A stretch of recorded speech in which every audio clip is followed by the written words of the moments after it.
సరే, ఇప్పుడు IT professionals తీసుకుంటే ఒక్కటే పొజిషన్లో ఒకటే చైర్లో రోజు 8 to 10 hours వర్క్ చేస్తారు. వీళ్ళు ఎలాంటి ప్రాబ్లమ్స్ని ఫేస్ చేస్తారు? ఏమేమి జాగ్రత్తలు తీసుకోవాలి సార్? ఈ సాఫ్ట్వేర్ ఎంప్లాయీస్ ఎక్కువ టైం వచ్చేసి చైర్లో కూర్చొని సిస్టమ్ ముందు వర్క్ చేయాల్సి ఉంటుంది. ఆ విధంగా చేయడం వల్ల వాళ్ళకి మోకాల నొప్పులు రావడము, బ్యాక్ పెయిన్ రావడము, నెక్ పెయిన్ రావడం సహజంగా మనం చూస్తూ ఉంటాము.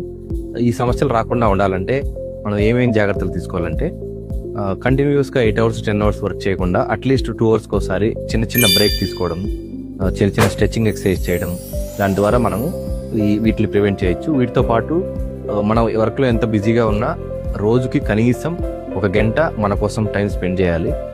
1 hourలో వ్యాయామాలు చేయడము, యోగా చేయడము, లేదా స్ట్రెంగ్త్ ట్రైనింగ్ చేయడము, ఇవన్నీ చేయడం వల్ల మెయిన్లీ నెక్, బ్యాక్ మరియు నీ ఫోకస్ చేసి ఎక్సర్సైజ్ చేయడం వల్ల మనం ఈ సమస్యలు రాకుండా